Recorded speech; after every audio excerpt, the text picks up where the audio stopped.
Good morning Ambroise. Ce matin, vous nous parlez d'une compétition très sérieuse en Angleterre, le championnat du monde de cassage de marrons. C'est pas une blague, c'est pas une joke, Ambroise.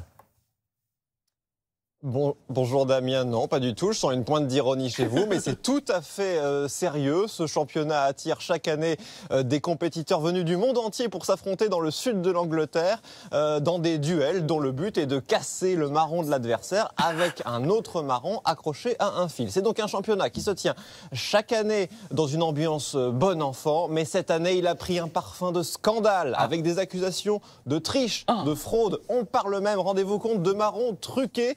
Alors, on a fait le point sur la controverse avec Léna Soudre. La nouvelle a secoué le Royaume-Uni. Un scandale entache le championnat du monde de combat de marrons.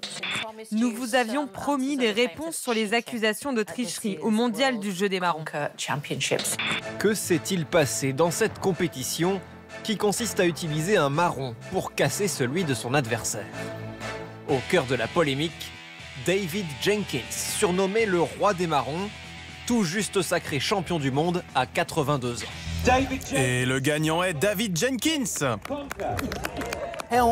n'est pas tous les jours qu'on devient champion du monde. Problème, un marron en acier a été retrouvé dans sa poche après la compétition. A-t-il utilisé un marron truqué alors qu'il s'est lui-même chargé de préparer les marrons des participants? C'est un tissu de bêtises. Je n'ai pas de mots. J'ai joué au jeu des marrons et j'ai gagné. C'est tout.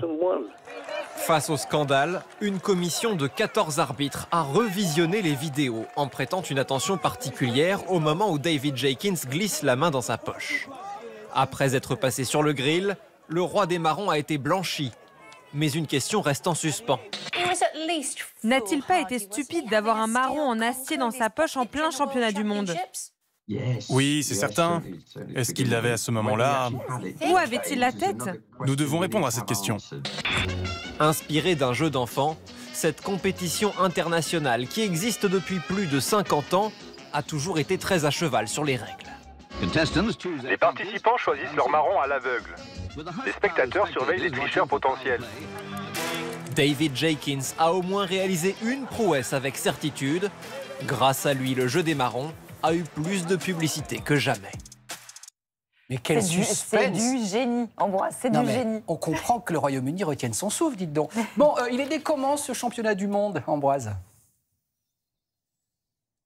Alors à l'origine, le jeu en lui-même, c'est un jeu de cours d'école, vous l'aurez compris. Le championnat, lui, est né au pub, comme bien souvent pour ce genre d'événement en Angleterre, sans doute après quelques verres de trop.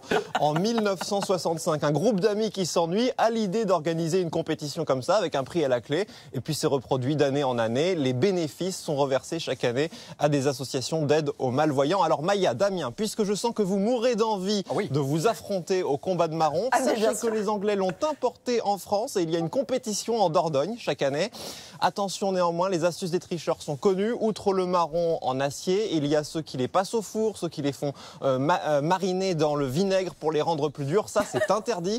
Vous êtes prévenus. Merci beaucoup, On Ambroise. a besoin d'un coach et je crois qu'Ambroise, vraiment, vous avez l'air hyper calé sur le combat de marron. Donc Non mais on le fait, ce serait drôle. Bien sûr.